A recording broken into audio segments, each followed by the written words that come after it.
मैं प्रभु यीशु मसीह के पवित्र नाम से आप सभी का स्वागत करता हूं। आज की शाम को, आज के इस दिन को जो खुदा ने हम सबको दिया है, प्रभु का धन्यवाद करते हैं कि उसका अनुग्रह हम सब पर हुआ है। आज के दिन के लिए भी जो उस खुदा ने हमें ये रहनुमाई दी है, उस परमेश्वर का धन्यवाद करते हैं। आज की शाम के लिए जितने मेरे साथ इस वक्त लाइव पर हैं, मैं आप सभी का स्वागत करता हूं प्रभु यीशु मसीह के नाम से। सचमुच में वो खुदा का रहम यदि हमारी जिंदगी में ना हो तो फिर कोई कार्य का नहीं है। आप सभी जो मेरे साथ इस वक्त लाइव पर जुड़े हैं, मैं आप सभी का एक बार फिर से स्वागत करता हूं। प्रभु हम सबको बहुतायत की आशीष दे। आइए, इससे पहले कि हम उस आराधना में जाएं, हम परमेश्वर का धन्यवाद करें कि उसने हमें ये अवसर दिया है। उस परमेश्वर के सुरक्षा में हम आ जाएं। पवित्र पवित्र पवित्र परमेश्वर, हमारी असली संपत्ति तो वही है प्रभु जो आपके पवित्र नाम से हमें मिलती है। आपका वचन कहता है कि अपने लिए इस संसार में धन इकट्ठा मत करो। हमारी संपत्ति तो आप है प्रभु। हमें एक मन और एक आत्मा करें। जितने लोग हमारे साथ इस वक्त हैं लाइव पर, प्रभु सब पर आपका अनुग्रह हो, प्रभु यीशु मसीह के पवित्र नाम से। आमीन आमीन। सचमुच में वो खुदा का रहम हम पर ना हो तो फिर और क्या है। इसलिए आइए, ये गीत जो प्रभु ने मुझे दिया, हो रहम हो रहम।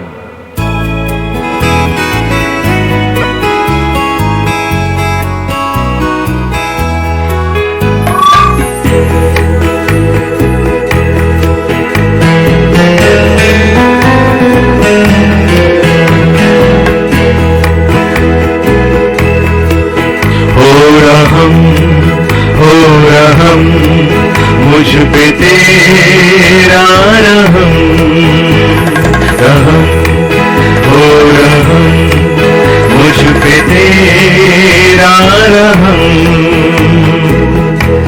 जब से है यीशु तुझको है पाया, जब से है यीशु तुझको है पाया, जीवन मेरा सफल, जीवन मेरा सफल। रहम हो रहम मुझ पे तेरा रहम, रहम हो रहम मुझ पे तेरा रहम। जब से है यीशु तुझको है पाया, जब से है यीशु तुझको है पाया, जीवन मेरा सफल, जीवन मेरा सफल।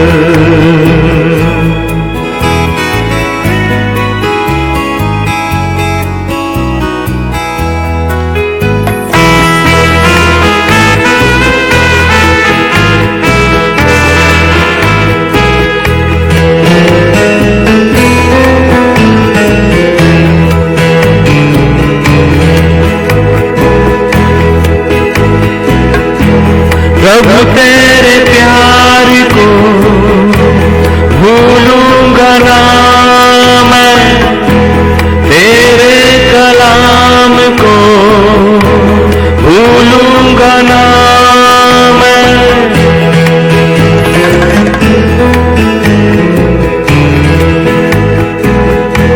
प्रभु तेरे प्यार को भूलूंगा ना मैं, तेरे कलाम को भूल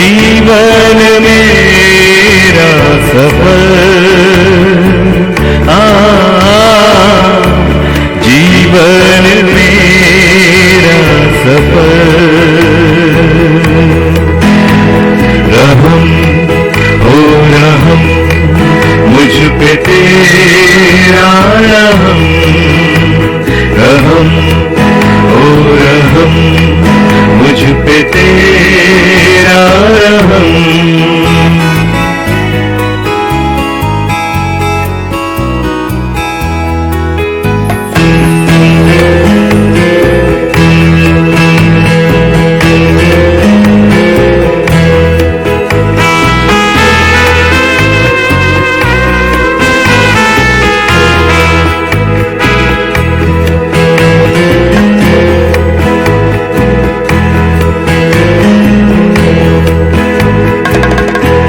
प्रभु तेरे साथ को भूलूंगा ना मैं, प्रभु तेरे हाथ को छोड़ूंगा ना मैं।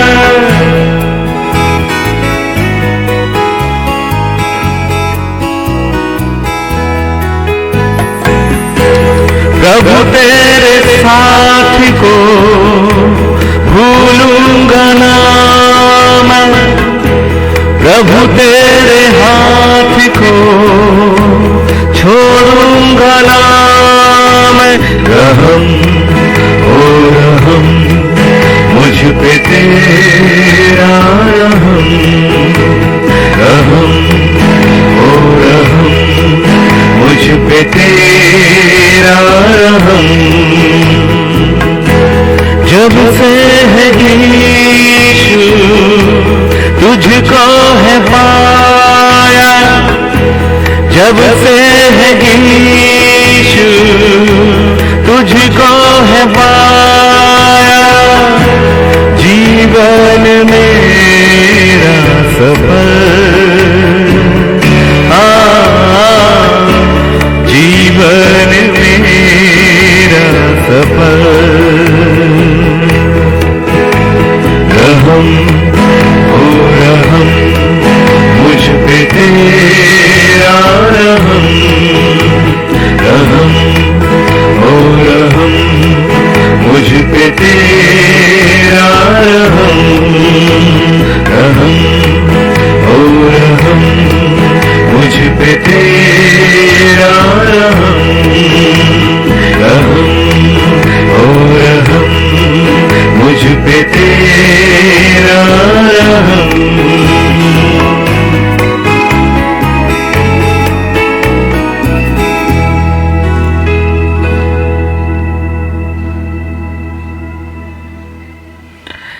कितना अद्भुत वो परमेश्वर और उसकी अद्भुत युक्तियां जो उसने आपके और मेरी जिंदगी के लिए बनाई हैं।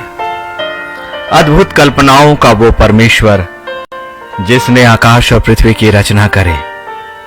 मनुष्य अपनी जिंदगी में जो कुछ भी प्राप्त करता है, यदि वो ये समझता है कि ये उसका अपना परिश्रम है, तो सब कुछ व्यर्थ है, सब कुछ व्यर्थ। और इसीलिए वो लूसीफर हमेशा इस ताक पे रहता है कि कब वो आपको असत्य की बातों की ओर लेकर जाए, कब वो आपके जीवन को उन बातों की ओर लेकर जाए जो सत्य नहीं है।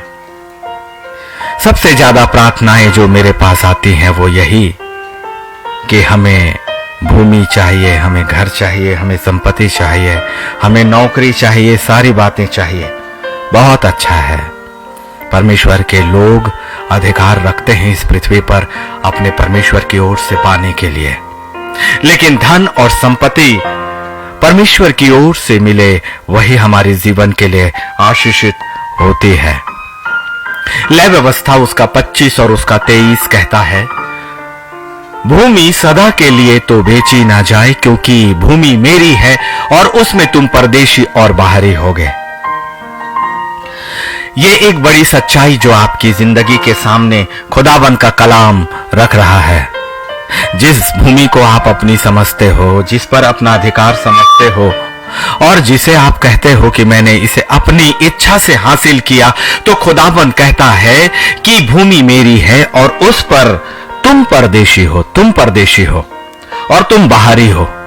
इसका मतलब परमेश्वर आपको पहले से ही परदेशी ठहराता है इस संसार में, और आपको बाहरी कहा। फिर जब आप इस संसार के नहीं, संसार में परदेशी हो, जब आपको पवित्र शास्त्र बाइबिल बाहरी ठहराता है, तो हमें बुद्धि के साथ इस बात को खोजना ही चाहिए कि फिर हमारी उत्पत्ति कहां से है, और फिर हम कहां से आए हैं, और हमारे इस जीवन के आने का उद्देश्य क्या है, और किसने हमें इस संसार में भेजा है।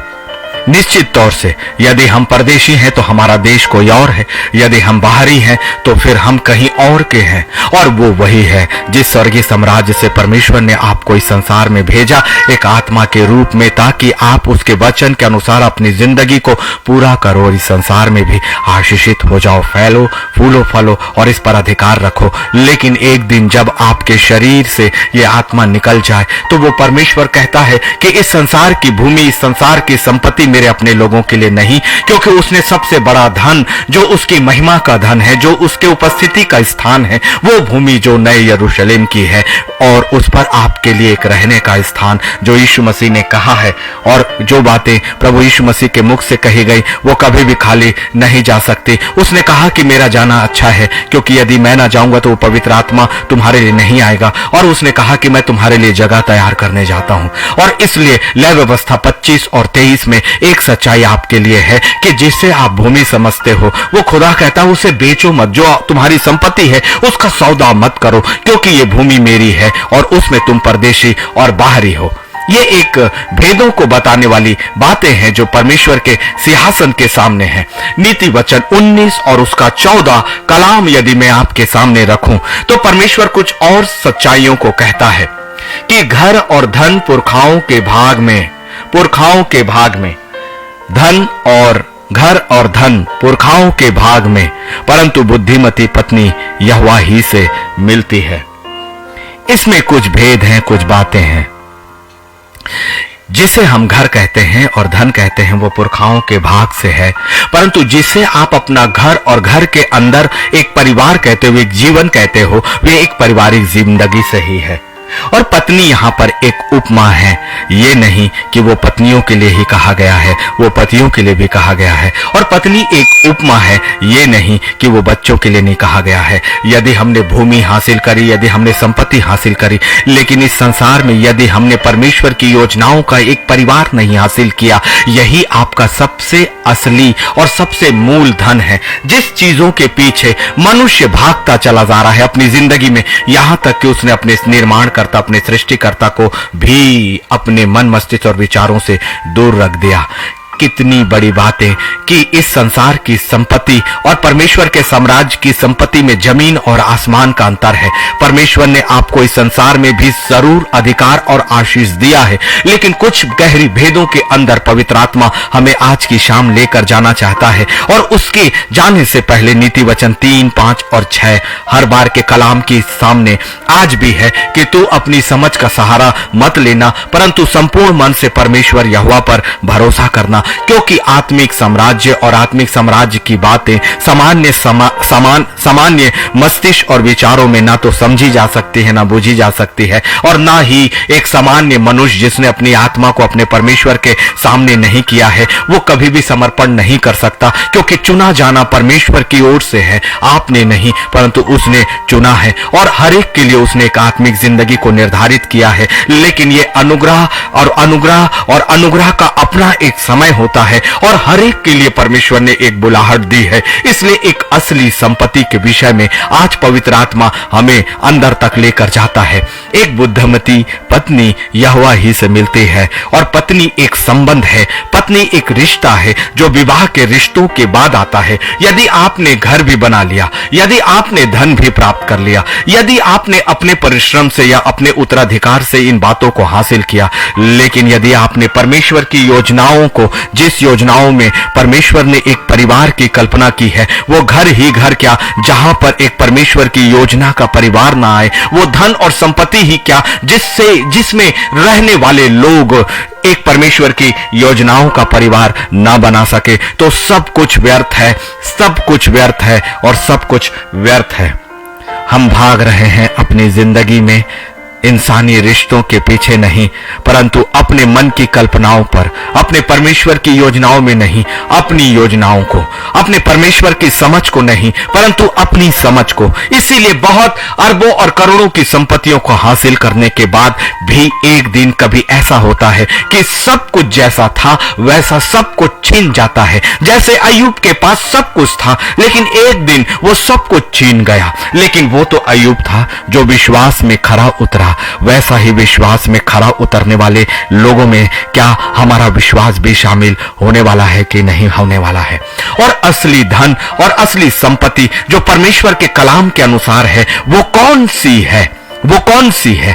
इसीलिए नीति वचन के अनुसार एक ऐसा परिवार जो परमेश्वर की ओर से हमें मिलता है, और तब उस परिवार के साथ वो संपत्ति जो परमेश्वर की ओर से हमें मिलती है, वही संपत्ति हमारे लिए लाभ की और सुकून की होती है। यकीन मानिए, हमने लूसीफर से सौदा किया है हर बार की तरह, अपने पद के लिए, अपनी प्रतिष्ठा के लिए, अपने धन के लिए, अपनी संपत्ति के लिए। मैंने अपनी गवाहियां कितनी बार दी कि सालों, लगभग 15 वर्ष मैंने धन, संपत्ति, पद और वैभव की प्रार्थनाएं करी। लेकिन जैसे ही ये सारी वस्तुएं मुझे मिली, पवित्र आत्मा ने एक ज्ञान भी उसके साथ अंतिम दिया कि परमेश्वर के साम्राज्य की संपत्ति से बढ़कर इस संसार की संपत्ति का कोई मोल नहीं। आत्मिक जिंदगी और उस स्वर्गीय साम्राज्य में एक स्थान को प्राप्त करने से बड़ा और कोई दूसरा स्थान नहीं है। इस संसार में चाहे कोई हर चीज हमें मिले या ना मिले, यदि पवित्र परमेश्वर के सामने का वो सिंहासन हमें ना मिल पाए, तो फिर वो संपत्ति सब कुछ व्यर्थ और सब कुछ व्यर्थ है। पहला तीमुथियुस उसका 5वां अध्याय और उसका 8वां कलाम। पहला तीमुथियुस का 5वां कलाम और उसका 5वां अध्याय उसका 8वां कलाम कुछ बातों को आपके और मेरे सामने रखता है। पर यदि कोई अपनों की और निज करके अपने घराने की चिंता ना करे, तो वह विश्वास से मुकर गया है और अविश्वासी से भी बुरा बन गया है। वो अविश्वासी से भी बुरा बन गया है। बड़ी गंभीरता के साथ इन बातों को सोचिए कि मनुष्य और मनुष्य की जिंदगी, उनके विचार क्या है।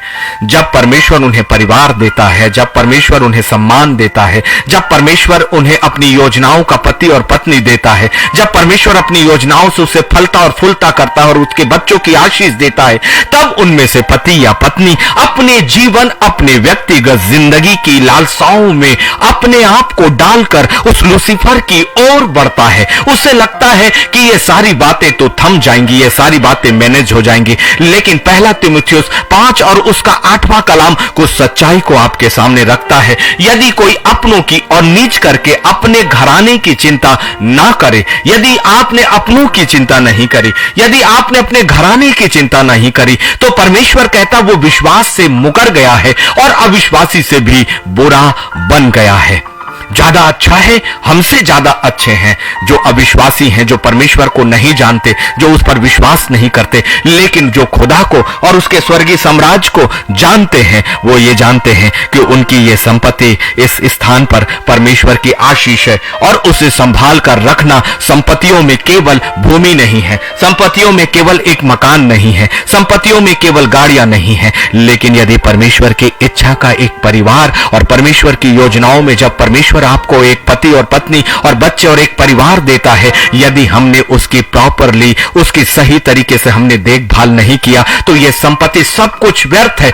मनुष्य संपत्ति को घर, भूमि, खेत खलिहान, गाड़ी, पद, प्रतिष्ठा, बैंक बैलेंस से समझता है, लेकिन स्वर्गीय परमेश्वर सम्मिलित रूप से परिवार के साथ उसे संपत्ति मानता है। एक परिवार जो परमेश्वर की कल्पनाओं का है। अन्यथा परमेश्वर कहता है कि तुम विश्वास से मुकर गए हो और अविश्वासी से भी तुम बुरे बन गए हो। इसलिए यदि सब कुछ हम हासिल करें, लेकिन परमेश्वर की योजनाओं में यदि हमने एक परिवार की कल्पना और एक परिवार नहीं बसाया, तो वो सब संपत्ति व्यर्थ और व्यर्थ और व्यर्थ है। इसीलिए पहले नीति वचन 3, 5 और 6 बहुत जरूरी है कि तू अपनी समझ का सहारा मत लेना, लेकिन संपूर्ण मन से परमेश्वर यहोवा पर भरोसा रखना। जो संपत्ति आपको मिलती है, जो पद आपको मिलता है, जो अधिकार आपको मिलता है, जो कर्तव्य आपको मिलता है, बहुतेरे हैं जिन्होंने उस पर अपनी बेईमानी की बातों को लूसीफर की बातों को, लालच को, धन का लालच, वैभव का लालच, संपत्ति का लालच, ना जाने हमने अपनों का ही कितना हक मारा, कितनी तरह से हमने उन धन और संपत्तियों को कमाने की कोशिश करी। उस धनी व्यक्ति के वो जरा याद करें कि उसने अपनी जिंदगी में सब कुछ हासिल किया था, एक अच्छा मकान, अच्छा घर, बड़ा महल, ना जाने कितने नौकर और चाकर, अलग अलग तरह के उसके पास वस्त्र रहे होंगे, उसकी मेज में हर वक्त नए नए भोजन और नए नए पकवान जरूर बनते होंगे। लेकिन एक दिन जब उसकी शरीर इस संसार में मिट्टी है और वो मिट्टी में मिल गया, उसकी आत्मा कहां पहुंची? क्या उसकी आत्मा के लिए कोई स्थान था? क्या उसकी आत्मा के लिए कोई घर था? क्या है? यदि मनुष्य सब कुछ हासिल करे लेकिन यदि वो अपने प्राणों की हानि उठाए तो वचन के अनुसार उसे क्या लाभ? हम में से बहुतों ने इस संसार में धन, वैभव, संपत्ति और इन सारी चीजों के पीछे अपनी पूरी जिंदगी लगा दी, जबकि पवित्र आत्मा आपको बुद्धिमान बनाता है उतना ही जो परमेश्वर की आशीष का है, जिसमें परमेश्वर आपको अपनी सुकून और अपनी शांति देता है। वो छत जहां परमेश्वर की उपस्थिति है, वो छत जो परमेश्वर के हाथों के नीचे होता है, वो घर जो पवित्र परमेश्वर के सामर्थी दूतों के द्वारा घेरा होता है, वो घर जहां पवित्र आत्मा की उपस्थिति होती है, वो घर जो परमेश्वर के लिए खुला होता है, वो घर जहां परमेश्वर की वेदी जलती है, वो घर जहां परमेश्वर से वार्तालाप होता है, वो घर जहां परमेश्वर अदन की वाटिका के समान जहां जब चाहे तब उतरता है, वही संपत्ति आपके लिए आशीषित संपत्ति है। वरना कमाया हुआ सब कुछ एक दिन लूसीफर एक चारे के समान आपके सामने लाएगा और लेकर चला जाएगा। इसलिए परमेश्वर के कलाम के अनुसार संपत्ति बहुत आशीषित संपत्ति होती है। खुदा के लोगों, यदि हमने अपनी जिंदगी में सच में ऐसे तरीके से धन और संपत्ति को हासिल किया है जो परमेश्वर की योजनाओं के अनुरूप नहीं है, एक लालच के रूप में, एक पद के रूप में, ना जाने हमने कितने रुपयों और पैसों को अपने बैंक में जमा कर लिया, लेकिन उसका लाभ क्या जब आपकी आत्मा नए यरूशलेम में ना जा पाए? हमने ना जाने कितने आलीशान मकान बना लिए, लेकिन क्या फायदा कि एक दिन उसी मकान के किसी कमरे या सामने में आपके शरीर जो मरी हुई अवस्था में रहेगी और फिर उससे थोड़े समय के बाद, कुछ घंटों के बाद जब उसमें से दुर्गंध निकलेगी, आपके अपने प्रिय लोग ही आपके शरीर को जल्द से जल्द कब्रिस्तान ले जाने की तैयारी करेंगे और आने के साथ ही उस संपत्ति के बंटवारे की भी तैयारी करेंगे। आपको क्या मिला? जैसे आप अपने हाथों को लेकर आए वैसे हमें नहीं जाना है। लोग कहते हैं ना कि मनुष्य क्या है, वो खाली हाथ आया है और खाली हाथ जाएगा। ना तो हम खाली हाथ आए हैं, ना हम खाली हाथ जाएंगे। हम परमेश्वर की आशीष और उसकी योजनाओं जो यिर्मयाह 29:11 के अनुसार है, उस आशीष को और परमेश्वर की उस योजना को लेकर अपनी माता के गर्भ से निकलते हैं। और वो परमेश्वर की योजनाएं कभी हानि की नहीं है। और जब जाते हैं तो नए यरूशलेम में एक स्थान को पाकर जाएं। इसलिए ये कहावत बिल्कुल गलत कि मनुष्य क्या लाया है, मनुष्य छूछे हाथ आया है और नंगा ही चला जाएगा। नहीं, परमेश्वर के अनुसार, पवित्र शास्त्र बाइबल के अनुसार मनुष्य परमेश्वर की योजनाओं और आशीष को लेकर आता है और नए यरूशलेम में अपने लिए एक नाम को लेकर, एक स्थान को लेकर जाता है। वरना मेरा यीशु झूठा होता। उसने कहा कि मैं तुम्हारे लिए घर तैयार करने जाता हूं। आप खाली हाथ नहीं हो, लेकिन खाली हाथ तब होगे जब आप नए यरूशलेम में प्रवेश नहीं करोगे। खाली हाथ नहीं, परंतु पीड़ा का स्थान। खाली तो तब भी नहीं हो, जगह तो तब भी मिलेगी, लेकिन वो जगह अनंत काल की पीड़ा का होगा, जहां से कभी भी आपकी आत्मा वापस नहीं आ पाएगी। अभी आपके पास और मेरे पास, सच में अभी हमारे पास अवसर है। इस अवसर को कभी भी खाली मत जाने दीजिए। व्यवस्था विवरण 19 और उसका 14, परमेश्वर का कलाम, खुदा हमसे कहता है, जो देश तेरा परमेश्वर यहोवा तुझको देता है, जो देश तेरा परमेश्वर यहोवा तुझको देता है, उसका जो भाग तुझे मिलेगा, उसमें किसी का सिवाना जिसे अगले लोगों ने ठहराया हो ना हटाना। दो बातें हैं, जो संपत्ति, जो धन, जो भूमि, जो खेत खलिहान, जो परिवार, जो घर, जो सब कुछ, आपके कपड़े, आपकी अंगूठियां, आपके गहने, आपके जूते, आपके चप्पल, ये सारी बातें परमेश्वर यहोवा हमें देता है। परमेश्वर यहोवा हमें देता है। उसने इस्राएलियों को जैसा भरपूरी के साथ दिया, और 40 वर्ष उनके कपड़े उसी जगह पर रहते हुए ना तो कभी बसाए, ना कभी फटे, ना उनकी जूतियां फटे। जब एक वस्त्र 40 वर्षों तक चल रहता है, तो परमेश्वर क्या अपनी संतानों को हर दिन जो आप बदलते हो, हर दिन जो नई जिंदगी को प्राप्त करते हो, वो भी परमेश्वर ने दिया है। इसलिए मनुष्य अपने क्षमता पर, अपने पद पर और अपनी योग्यता पर कभी भी घमंड ना करे। यह घमंड उस वक्त चला जाएगा जिस वक्त आपकी अंतिम सांसें आपके नियंत्रण से बाहर हो जाएंगी। क्या मनुष्य अपनी जिंदगी में से एक भी दिन बढ़ा पाया? अभी भी सच्चाई हमारे पास है। यदि अभी भी हमने आत्मा की आवाज को नहीं सुना और उस संपत्ति की तैयारी नहीं करी जो परमेश्वर ने हमें दिया, या उस संपत्ति का आदर नहीं किया जो खुदा ने यहां दिया, उस संपत्तियों के लिए, उस अधिकार के लिए, उन सारी चीजों के लिए जो खुदा ने हमें दिया है, क्यों नहीं व्यवस्था विवरण 19 और 14 को कबूल करें कि प्रभु मैंने अपनी जिंदगी में जो कुछ भी हासिल किया है तेरे वचन के अनुसार तूने मुझे दिया है, और अब जो तूने भाग मुझे दिया, खुदा कहता है उसमें किसी का सिवाना जिसे अगले लोगों ने ठहराया है ना हटाना। यदि आपके पास थोड़ा है, वो थोड़ा ही बहुत आशीषित हो जाएगा। बस उस जगह पर परमेश्वर की उपस्थिति हो। ये मायने नहीं रखता कि आपके पास क्या है, ये मायने सच में नहीं रखता, ये मायने सच में नहीं रखता, क्योंकि 2 रोटी और 5 मछलियों ने 5000 लोगों का और उसके बाद 12,000 लोगों का पेट खुदा ने भरा। परमेश्वर ने 6 लाख केवल पुरुषों को और महिलाओं और बच्चों की गिनती नहीं थी। 40 वर्ष उनका लालन और पालन किया, वो भी मरुस्थल में। यकीन करें, परमेश्वर का कलाम कभी भी खाली नहीं जाता, और वो घटनाएं हमारे लिए इतिहास नहीं है, हमारे खुदा की आशीष है जो हम पर भी उतरेगी। जो खुदा लाखों और लाखों लोगों को 40-40 वर्षों तक पाल सकता है, वो आपकी जिंदगी को भी पाल सकता है। और जो कुछ उसने दिया है वो आपका नहीं परंतु खुदा का है। और इसीलिए कनान का देश जो दूध और मधु की धाराओं का देश था, जो प्रॉमिस ऑफ लैंड है, जो वाचा का देश है, जिसे परमेश्वर ने अपने लोगों से वाचा बांधी, ऐसी ही वाचा आपके लिए भी है, इस संसार में भी। उस समय के इस्राएलियों और यहूदियों को केवल इस संसार का भाग मिला, लेकिन हम अनुग्रह के युग में इतने अधिक हैं कि हमारी संपत्ति इस संसार में भी है और हमारी संपत्ति स्वर्गीय साम्राज्य में भी है। हमारी संपत्ति इस संसार में भी है और हमारी संपत्ति स्वर्गीय साम्राज्य में भी है। हमारे लिए आशीष की भूमि इस संसार में भी है और हमारे लिए आशीष का स्थान स्वर्गीय परमेश्वर के सिंहासन के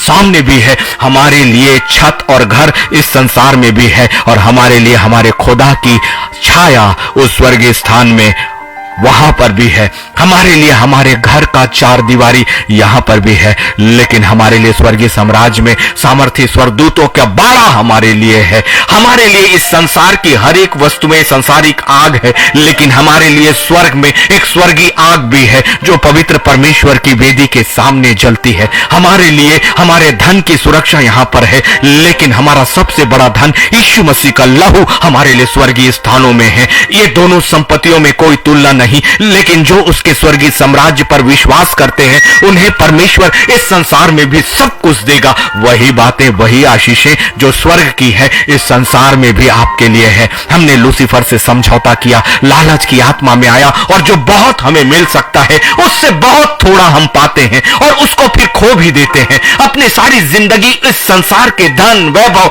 संपत्ति और ना जाने कैसे परिवार की कल्पना। हमारे पास परमेश्वर ने अच्छी पत्नी दिया, हमें परमेश्वर ने अच्छा पति दिया, लेकिन हमारी आंखें लूसीफर के अनुसार संसार की जिंदगी में पति और पत्नियों को खोजते रहती है। यकीन करो, परमेश्वर का धन्यवाद करो, अपनी जिंदगी में उन बातों को परखो। यदि वो पहचान नहीं हुई कि ये संपत्ति, ये परिवार, ये पति, ये पत्नी, ये बच्चे परमेश्वर की ओर से है कि नहीं, तो पवित्र आत्मा से सहायता ले लो। आपसे बातें करेगा खुदावन, और जो उसने दिया है उन बातों को वो आपकी जिंदगी के साथ प्रकट करेगा। अभी भी समय है इस संसार की संपत्ति को संसार के अनुसार या लूसीफर के अनुसार या परमेश्वर के द्वारा इस संसार में भी आशीष और स्वर्गीय स्वर्गीय स्थानों में भी हमेशा की आशीष। फैसला आपके पास है। कौन सा चुनाव अब आपकी आत्मा करने जा रही है, आपका मन और सोच और विचार करने जा रहा है। मैं तो कहता हूं प्रभु, मैं अपनी बुद्धि और अपनी समझ को यदि ना ही इस्तेमाल करूं तो ज्यादा अच्छा है। और मेरी प्रार्थना यही है कि खुदावन, इतने गहरे भेदों को जानना मेरे लिए संभव नहीं है, इसलिए तेरे वचन पर भरोसा करते हुए पवित्र आत्मा, मैं अपनी समझ को सोचना ही बंद करता हूं और आपके अनुसार जो बातें सही है वही मेरी जिंदगी के साथ हो। यदि इस संसार में मुझे कुछ नाम भी मिले तो खुदावन, मैं जानता हूं आपकी प्रतिज्ञा के अनुसार नए यरूशलेम में वो स्थान और वो प्रतिज्ञा मेरे लिए इसलिए पूरी होती है कि उसे किसी मनुष्य ने नहीं परंतु मेरे यीशु नासरी ने किया है। जितना आपको इस संसार में मिले बेमानी और धोखे से, कभी उसके सिवानों को मत बढ़ाना, क्योंकि जैसा वो आया है वैसा चला जाएगा। लूसीफर के पास आशीष है ही नहीं। लूसीफर छीनने वाला है, लूसीफर धोखेबाज है। लूसीफर आपको छद्म तराइयां दिखाएगा जैसे उसने लूत को दिखाया। लूत ने इस संसार की संपत्ति को बाहरी रूप से देखा, उसने हरी हरी तराइयां देखी, उसने जल के सोते देखे और उस स्थान का चुनाव किया। यही हम भी करते हैं। भूमि लेने से पहले हम आसपास के वातावरण और कॉलोनी को देखते हैं, लेकिन भूमि लेने से पहले कभी खुदा की वेदी के सामने आए नहीं कि खुदावन, मेरे प्रॉमिस का लैंड कहाँ है, तू ही बता, तू ही बता। खुदावन, मेरे प्रॉमिस का वो फैमिली, वो परिवार कहाँ है, तू ही बता। खुदावन, तेरे प्रॉमिस का वो आशीष मेरी जिंदगी में, चाहे वो बिजनेस के रूप में हो या नौकरी के रूप में हो या वो धन के अर्जन के रूप में हो, वो कहाँ, तू बता। कभी आपने टूटकर और विश्वास के साथ, धीरज के साथ अपने पवित्र परमेश्वर पर विश्वास किया है कि नहीं? जब सब कुछ मैंने हासिल कर लिया, जब लाखों और लाखों का बैंक बैलेंस मैंने हासिल कर लिया, जब जमीनें मैंने हासिल कर ली, जब मैंने पद, प्रतिष्ठा, सम्मान और एजुकेशन सब कुछ हासिल कर लिया, उसके बाद उस पवित्र आत्मा के अनुग्रह से ये सारी बातें मेरे लिए व्यर्थ हो गई, उसी पल व्यर्थ हो गई, क्योंकि अब मुझे इस धन की नहीं, अपने स्वर्गीय साम्राज्य में उस संपत्ति की चिंता होने लगी, क्योंकि वो स्थायी है, वो स्थायी है, वो स्थायी है। यहां इस संसार में जो आता है वो चला भी जाएगा। लूत के पास आया, बहुतायत के साथ आया, लेकिन सब कुछ भस्म हो गया और वो निकला तो खाली हाथ उस जगह से निकला। केवल 2 बेटियां जो परमेश्वर का अनुग्रह थी, लेकिन उसकी पत्नी ने, जिसने अभी भी मोह को नहीं छोड़ा। कौन बनेगा? धन्य है वो लूत जिसने परमेश्वर पर विश्वास किया। धन्य है उसकी बेटियां जिन्होंने परमेश्वर की संपत्ति पर विश्वास किया। आप इस संसार में सब कुछ भी खोगे, लेकिन अनंत साम्राज्य में बहुत कुछ आप पाओगे। एक ऐसी संपत्ति जो इस संसार में भी मिलने वाली है और स्वर्गीय साम्राज्य में भी मिलने वाली है। पहले उसके राज्य और धन की खोज करो तो सब वस्तुएं तुम्हें मिल जाएंगी। प्रेरितों के काम उसका 2 और 45 में है। ये वो लोग हैं जो यीशु मसीह के साथ चलते थे। वहां लिखा है, वे अपनी अपनी संपत्ति और सामान बेच बेचकर जैसी जिसकी आवश्यकता होती थी बांट दिया करते थे। ये बड़ा परिवर्तन कैसे आया उन प्रेरितों में? कैसे आया कि जरूरत चाहे किसी की भी हो, उनमें से जिसके पास जो कुछ भी होता था वो उसे बेच देते थे और हर दूसरी की आवश्यकता के अनुसार उसे बांट देते थे। ये इसलिए हुआ कि जब प्रेरितों के ऊपर पवित्र आत्मा आया तो यीशु मसीह की वो सच्चाई उनके सामने आ गई कि अपने लिए संसार में धन इकट्ठा मत करो, क्योंकि जहां तेरा धन है वहां तेरा मन है। और फिर उनको ये सच्चाई भी समझ आ गई कि इस संसार की नहीं, स्वर्गीय साम्राज्य में, क्योंकि यीशु मसीह ने उनसे कहा था कि मैं जाता हूं ताकि मैं तुम्हारे लिए जगह तैयार करूं। उन्होंने विश्वास किया कि ये संसार में यदि हम जब कुछ भी हासिल कर लें, लेकिन ये सारी चीजें यहीं की यहीं छूट जाएगी। इसलिए एक बड़ा परिवर्तन उनकी आत्मा का हुआ, क्योंकि जब सत्य का आत्मा हम पर आता है तब वो सत्य की बातें बतलाता है और फिर सत्य हमें स्वतंत्र करता है। और ये स्वतंत्रता हमारे बंधनों, हमारे विचारों, हमारे लालच, हमारी इच्छाओं, हमारी लालसाओं, हमारी शारीरिक जरूरतों से होती है। एक बार स्वतंत्र होकर तो देखिए, विश्वास करिए, इस स्वतंत्रता में खोकर भी वो सबसे बड़ा सुकून आपके लिए है। इस स्वतंत्रता में जो खुदा के पास है, इस संसार का सब कुछ खोकर भी एक असीम शांति को आप महसूस करोगे। महलों में रहकर भी लोग रातों और रातों की नींद नहीं लेते, महलों और महलों में लेकर भी उन्हें सुकून हासिल नहीं है, लेकिन जो खुदाबंद के साथ उसकी संगति में रहते हैं, वो यीशु मसीह के उस वाचा को पूरा पाते हैं कि मैं वो शांति तुम्हें देता हूं जो संसार तुम्हें नहीं देता। प्रेरितों ने अपना सब कुछ बेच दिया और बांट दिया। इसीलिए लूका 6:30 कहता है, जो कोई तुझसे मांगे उसे दे और जो तेरी वस्तु छीन ले उससे ना मांग। इसलिए कई बार मैं वो परिवर्तन अपने आप में देखता हूं कि कैसे मेरा धन ठगा जाता है, कैसे लोग मुझसे धन को हासिल करते हैं, लेकिन कैसे मैं सब जानते हुए भी कई बार मैं सहायता के लिए अपने हाथों को खोलता हूं। ये मेरी अपनी प्रशंसा नहीं है, लेकिन ये वचन का हमारी जिंदगी में उतरना है कि उस वचन और उस धन की व्यर्थता वो हमें हासिल होने लगती है, और ये जानते हुए भी कि वो धन कभी भी वापस नहीं आएगा, बिखेरने का मन करता है, क्योंकि पवित्र आत्मा उस वक्त आपको कायल करता है जो लूका 6:30 के अनुसार है, जो कोई तुझसे मांगे उसे दे और जो तेरी वस्तु छीन ले उससे ना मांग। कितना कठिन है ना, कितना कठिन है, लेकिन जब पवित्र आत्मा आपके अंदर आएगा तब बहुत सी गहरी बातों को वो आपके सामने रखेगा। और इसी संपत्ति के समय में बहुत से झूठे प्रेरित और भविष्यवक्ता पैदा हो चुके हैं आपके बीच में, जो आपके सामने झूठी भविष्यवाणियां करते हैं, झूठी भविष्यवाणियां करते हैं। व्यवस्था विवरण 18 उसके 21 और 22 में सच्चे नबी की पहचान के विषय में पवित्र शास्त्र बाइबल आपको कहती है, वरना आप व्यवस्था विवरण 18 अध्याय उसका 21 और 22 जरूर देखिएगा कि वहां लिखा है कि एक सच्चे नबी की पहचान क्या है। एक सच्चे नबी की पहचान पवित्र शास्त्र ये बतलाती है कि जो कुछ वो यहोवा की ओर से कहता है वो बातें घटित होती हैं, और यदि वो बातें घटित ना हो तो जान लो कि वो झूठा नबी है। और झूठा नबी झूठे प्रेरित और झूठे भविष्यवक्ताओं के प्राणों को लेकर आता है, आत्माओं को लेकर आता है, अर्थात वो लूसीफर की तरफ से आता है। इसलिए हर वो व्यक्ति जो प्रभु का नाम लेके आपके सामने खड़ा होता है, हर वो व्यक्ति जो प्रभु का नाम लेके आपके लिए भविष्यवाणियां करता है, हर वो व्यक्ति जो आपके लिए धन संपत्ति की घोषणा करता है, ये जान लो कि पहले पवित्र आत्मा के युग में होने के बावजूद भी यदि हमने मनुष्यों पर भरोसा किया, उस समय के लोगों के पास पवित्र आत्मा का युग नहीं था, उस समय के लोगों के पास यीशु मसीह का भी युग नहीं था, लेकिन इतने पिता पुत्र और पवित्र आत्मा तीनों की सहायता के युग में जीने के बावजूद भी हमने झूठे प्रेरित और झूठे शास्त्रियों को अपने चारों ओर अंबार लगा लिया है, जो आपके लिए इस संसार में झूठी बातों की घोषणा करते हैं, आपकी संपत्ति की झूठी भविष्यवाणियां करते हैं जो आपकी जिंदगी में होती ही नहीं। लेकिन परमेश्वर का जो सच्चा नबी, जो परमेश्वर की ओर से आपके लिए बातें कहे, वो स्थापित करता है आपके जीवन में परमेश्वर की आशीष को। इसलिए उसकी पहचान वही होगी कि वो कभी लालच आपकी जिंदगी में नहीं करेगा, वो आपसे कुछ पाने की लालसा नहीं करेगा, क्योंकि सच्चे नबी परमेश्वर के द्वारा पाले जाते हैं। उन्हें धन संपत्ति और आपसे कुछ मिलने की उम्मीद नहीं होती। यही सबसे बड़ी पहचान है कि जो आपसे संसार के धन की चाह करे वो परमेश्वर का नबी, परमेश्वर का शास्त्री और परमेश्वर का प्रेरित और परमेश्वर का भविष्यवक्ता हो ही नहीं सकता, क्योंकि वचन के अनुसार उसे ये पता है कि संसार में जितने भी लोग, क्या खुदा का कलाम आपके सामने नहीं, जितने भी परमेश्वर के सच्चे नबी और भविष्यवक्ता हुए, उनकी जिंदगी में धन कोई मायने रखता ही नहीं था। इसीलिए एलीशा को जब गेहजी ने सब कुछ देना चाहा, उसने सब कुछ लेने से इनकार किया। एलिया एक चादर लपेट कर चलता रहा।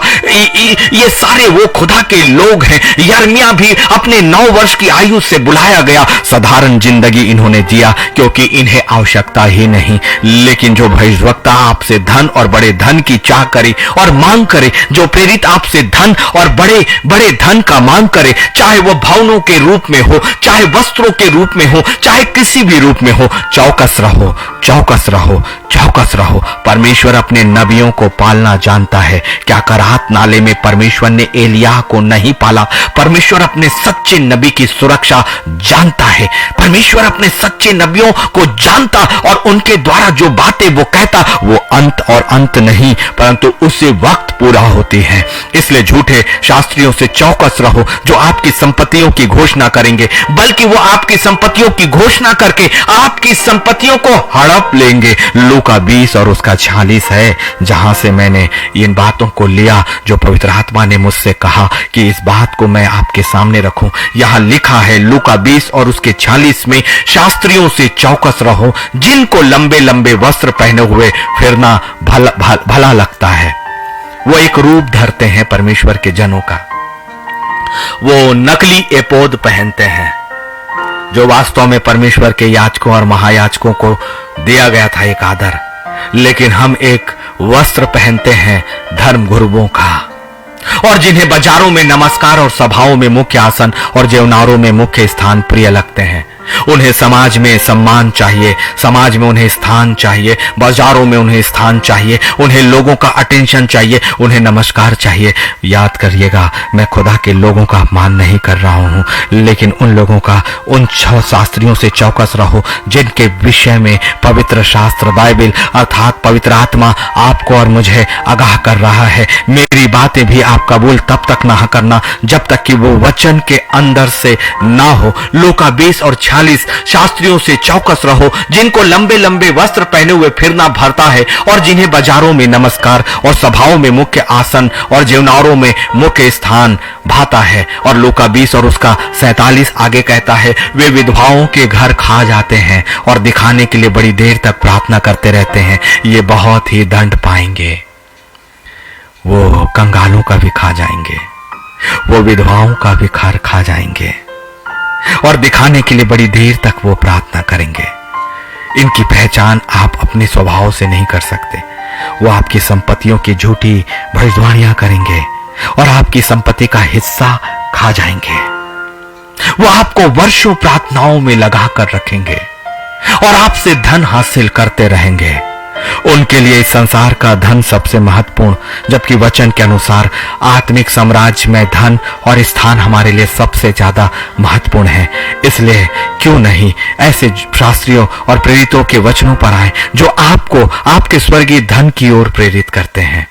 नए यरूशलेम में आपका स्थान जो अनंत काल का है, जो हमेशा का है, उसके बाद इस संसार में भी सारी वस्तुएं हमें मिल जाएंगी। इसलिए मीका 2 और 2 आपको कुछ आगाहियों को कहता है, वे खेतों का लालच करके उन्हें छीन लेते हैं और घरों का लालच करके उन्हें भी ले लेते हैं और उसके घराने समेत पुरुष पर और उसके निज भाग समेत किसी पुरुष पर अंधेर और अत्याचार करते हैं। यदि आपने कभी लालच किया, दूसरों का हक छीना, घरों का लालच किया, संपत्तियों का लालच किया, आपने जिसका जो हक है उसे छीना, गलत तरीके से इस संसार में धन, संपत्ति, पद, प्रतिष्ठा हासिल कर ली। मीका 2 और 2 के बाद एक न्याय की बातें भी जरूर कह लीजिएगा। महान भविष्यवक्ता हैं ये, जिन्होंने परमेश्वर के कलाम को जैसा पाया वैसा आपके सामने रखा है। इसलिए मीका 2 और 3 इस कारण यहोवा यूं कहता है, यदि आपने धन को लालच से किसी का अधिकार छीन कर लिया है तो पवित्र शास्त्र बाइबल आपको आगाह करती है कि उसका परिणाम क्या होगा। नया यरूशलेम तो दूर की बात है, उसका परिणाम इसी पृथ्वी पर है। इस कारण यहोवा यो कहता है, मैं उस कुल पर ऐसी विपत्ति डालने पर हूं, पूरे कुल पर विपत्ति, जिसके नीचे से तुम अपनी गर्दन हटा नहीं सकोगे। आपकी पीढ़ियां और पीढ़ियां उस श्राप और उस विपत्ति से कभी भी अपनी गर्दन बाहर नहीं कर पाएगी, क्योंकि वह विपत्ति का समय होगा। फैसला आपके हाथ में है। संपूर्ण पीढ़ियों की आशीष व्यवस्था विवरण 28 के अनुसार, या व्यवस्था विवरण 28 के अनुसार आपके आने वाली पीढ़ियों के लिए भी श्राप।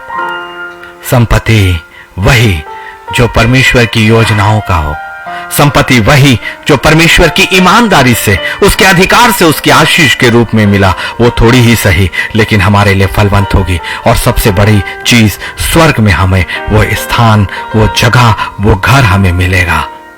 क्योंकि जैसा लूका 6 और 31 कहता है, जैसा तुम चाहते हो कि लोग तुम्हारे साथ करें, तुम भी उनके साथ वैसा ही करो। यदि आप चाहते हैं कि आपकी संपत्ति कोई ना हड़पे, यदि आप चाहते हो कि आपके साथ लोग ईमानदारी से व्यवहार करें, तो लूका में यही सीख तो पवित्र आत्मा आपको देता है कि तुम भी तो वैसा ही बनो और लोगों के साथ वैसा ही करो। इसलिए लय व्यवस्था 19 और 13 भी मैं आपके सामने रखता हूं। एक दूसरे पर अंधेर ना करना और ना एक दूसरे को लूट लेना, और मजदूर की मजदूरी तेरे पास सारी रात बिहान तक ना रहने पाए।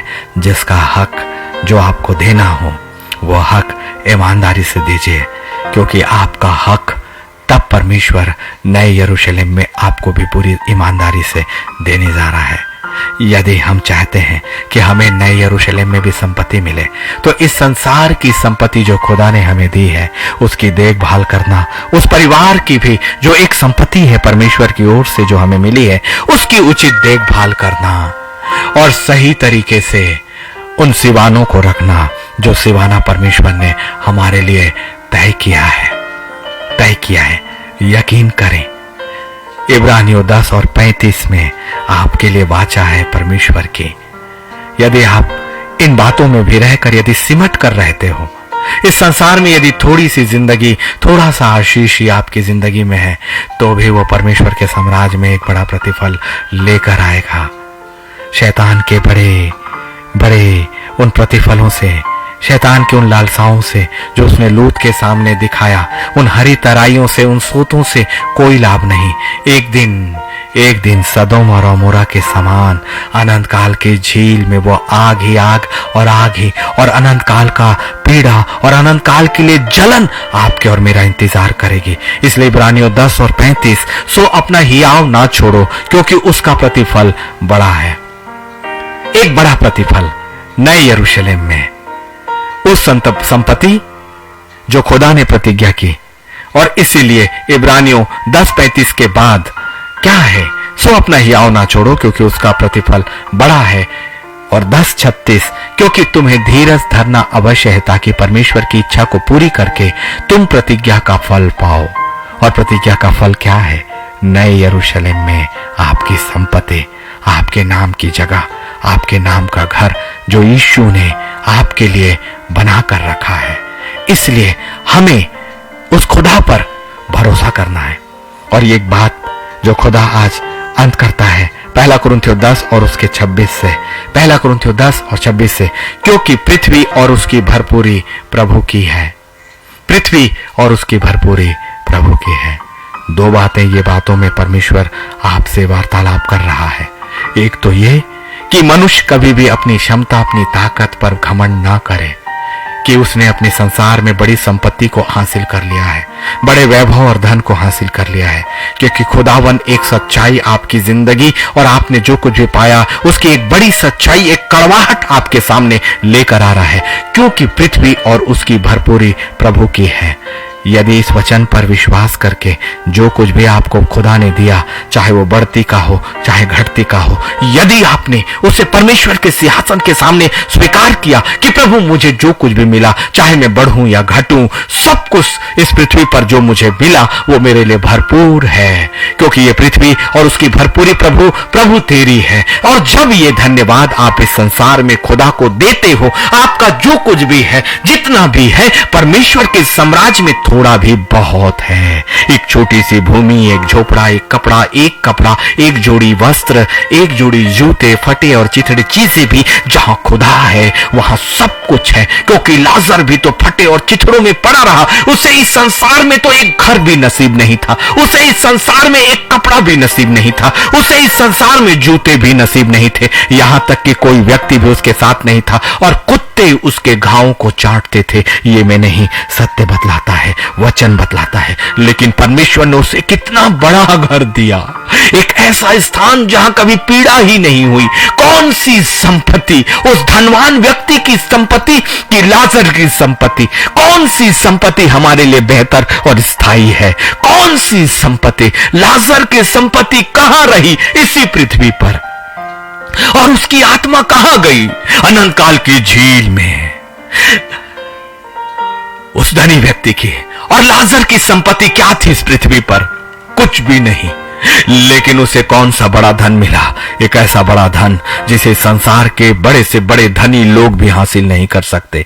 पहले उसके राज्य और धर्म की खोज करो तो सब वस्तुएं तुम्हें मिल जाएंगी। परमेश्वर ने हमें इस संसार में भी आशीष के लिए बनाया है और नए यरूशलेम में भी आशीष का वादा किया है। यकीन माने, जो अपनी समझ का सहारा नहीं लेगा और परमेश्वर के वचन पर भरोसा करके इंतजार और धीरज करेगा, इस संसार में भी परमेश्वर आपको आशीषों से भर देगा। यदि मैं अपनी गवाहियां दूं तो बचपन से हमने अपने पिता को खोया और एक अनाथों की जिंदगी हमने जिया। हमारी माँ 1000 की नौकरी करती थी और 4 भाई और बहनें थे, लेकिन हमारी माँ ने एक ही चीज हमें सिखाई थी कि अपने स्वर्गीय पिता को ही असली पिता मानना।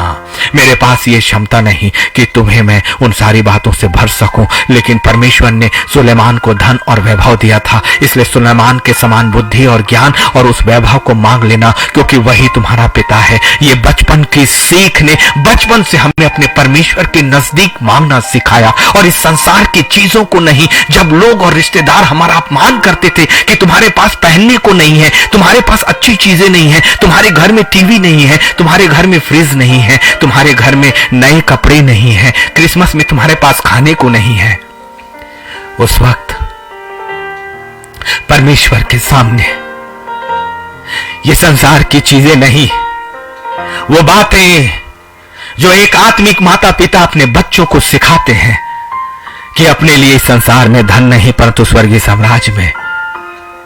और हमने मांगा बुद्धि को, और बुद्धि पवित्र आत्मा का मूल है, और पवित्र आत्मा ही बुद्धि के रूप में आपको समाएगा, आपकी जिंदगी को बदलेगा। जरूरत नहीं संसार की किसी चीजों की, जरूरत नहीं संसार के बड़े घरों की, जरूरत नहीं संसार के कपड़ों की, कि एक दिन परमेश्वर की आशीष जो वास्तविक आशीष है आपकी जिंदगी में आएगी। और आज का दिन परमेश्वर ने एक को नहीं बहुतों को देने के योग्य बना दिया हमारी जिंदगी को। और ना सिर्फ संसारिक क्षेत्र में परंतु आत्मिक क्षेत्र में भी यह धन बहुत बड़ा है, जो बांटने से फैलेगा, जो बांटने से फैलेगा, जो बांटने से फैलेगा। खुदा ने जो दिया बिखेर दीजिए, खुदा ने जो दिया बिखेर दीजिए, क्योंकि स्वर्गीय साम्राज्य में वो बिखेरा हुआ बहुत जगह से प्रतिफल लाएगा। जहां जहां बिखरोगे हर जगह पे वो फलवंत वृक्ष बनेगा, वो फलवंत वृक्ष बनेगा। इस संसार की संपत्ति जो खुदा ने आपको दी, परमेश्वर के लिए उसे छितराना प्रारंभ करिए, परमेश्वर के लिए उसे बांटना शुरू करिए। इस संसार में नहीं, अपने लिए स्वर्गीय साम्राज्य में है, क्योंकि एक सच्चाई यही है, जो कुछ भी हम प्रभु में करते हैं उसका बड़ा प्रतिफल हमें स्वर्गीय साम्राज्य में एक बड़े अधिकार के रूप में मिलेगा। इसलिए इस सच्चाई को जान लीजिए। यदि हमने धन, रुपया, पैसा और करोड़ों की संपत्ति यदि बना ली, लेकिन अपनी सच्चाई जानिए ना कि वो मिट्टी और उसी कब्रिस्तान में जाएगी जहां निर्धन भी गाड़ा गया है और जहां अमीर भी गाड़ा गया है। वो धनी व्यक्ति वैसे ही गाड़ा गया, लेकिन उसकी आत्मा का हश्र परमेश्वर आज हमें दिखाता है। ये आपके और मेरे आत्मा की भविष्यवाणियां हैं। कौन सी जगह, वो दर्शन जो आपकी आत्मा का है, कौन सी संपत्ति, कौन सी संपत्ति, कौन सी संपत्ति, स्वर्गीय साम्राज्य की संपत्ति सबसे पहले, परमेश्वर की सहभागिता का जीवन सबसे पहले, स्वर्गीय साम्राज्य का धन हमारे लिए सबसे पहले, आत्मा की इस भरपूरी हमारे लिए सबसे पहले, फिर इस संसार में सब कुछ आपके पीछे पीछे और पीछे और पीछे। पवित्र परमेश्वर, मैं आपका धन्यवाद करता हूं। खुदावन इस संसार में जो कुछ भी दिया हम कबूल करते हैं कि वो सब आपका है। हमारी भूमि, हमारी हर आशीष और हमें जो कुछ भी मिला, हमारा पद, प्रतिष्ठा, ज्ञान, बुद्धि, समझ, परिवार, हर कुछ तो तेरा है पिता, हमारा क्या है। इसलिए धन्यवाद के सिवा हमारे पास और क्या है। और इसलिए हम इन चीजों के लिए भी धन्यवाद करते हैं। यदि वो अभी थोड़ा है तो प्रभु आपकी आशीष में बहुत बदलेगा।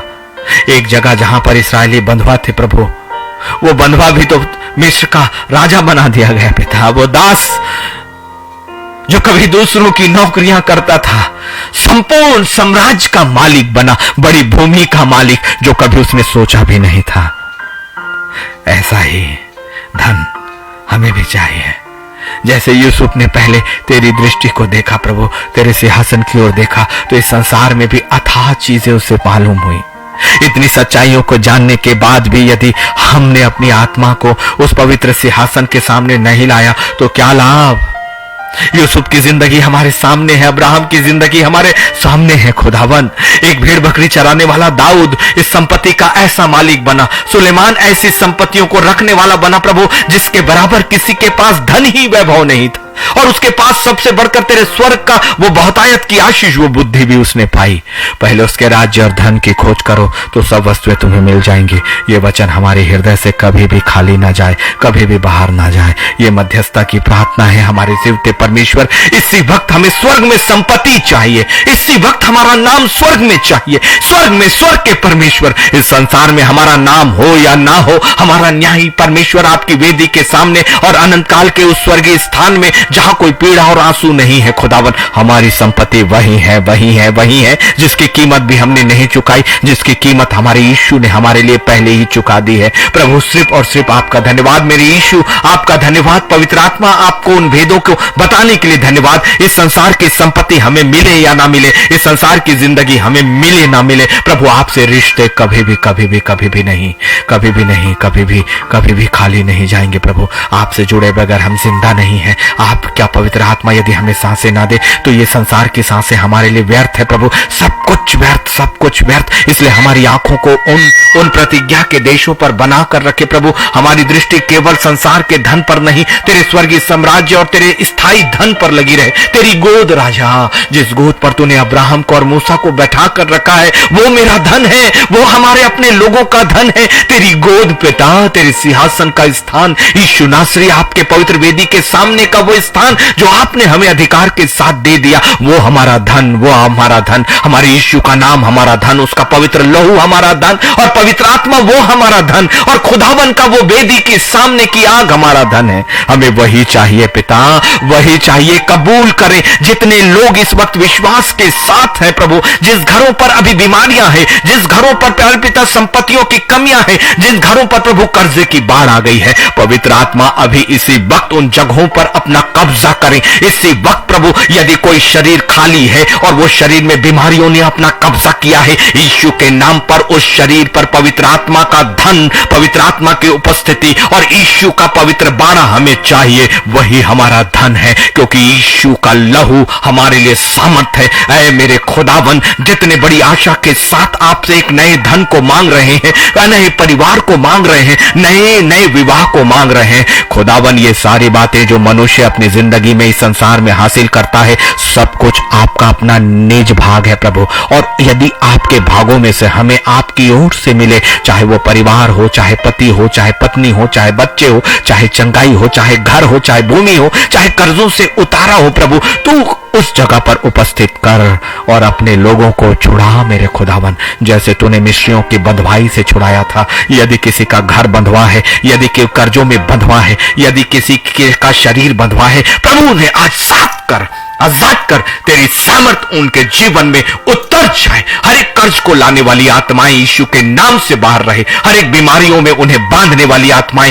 यीशु मसीह के पवित्र नाम से बाहर रहे। हर एक के जीवन में उन परिवारों में अशांति लाने वाली और उन परिवारों को बांधने वाली आत्माओं, तुम यीशु के नाम से बाहर रहो, क्योंकि हमारी संपत्ति संसार में भी है और ये संसार में हमारा घर सुख, शांति और वैभव और हमारे परमेश्वर की उपस्थिति के लिए है। इसलिए तुम बाहर जाओ, पूरी तरह से बाहर चले जाओ, पूरी तरह से बाहर चले जाओ। तुम्हारी हर एक ताकत, तुम्हारी हर एक सामर्थ यीशु के पवित्र नाम में बांधते हैं। खुदावन हमारी प्रार्थनाओं को सुनने के लिए आपका धन्यवाद और धन्यवाद और धन्यवाद करते हैं प्रभु यीशु मसीह के पवित्र नाम में। आमीन, आमीन, आमीन। कल की शाम ठीक 9:30 बजे नए कलाम और फिर परमेश्वर की प्यारी आराधना के साथ हम फिर से शामिल होंगे। संपत्ति जो परमेश्वर ने दी है आपको, चाहे वो थोड़ी हो, उसका आज की शाम धन्यवाद करें, क्योंकि उस धन्यवाद के साथ वो बहुत बढ़ती में जाने वाली है। और फिर उसके साथ ही नए यरूशलेम में भी आपको स्थायी संपत्ति मिल रही है। सौदा बहुत सस्ता है। इस संसार में भी आशीष की जिंदगी और स्वर्गीय साम्राज्य में हम एक दूसरे को भले ना पहचाने, लेकिन खुदा के तेज को हम सब देखेंगे। आइए उस दिन की तैयारी करें। प्रभु हम सबको बहुत आयत की आशीष दे। जय मसीह के।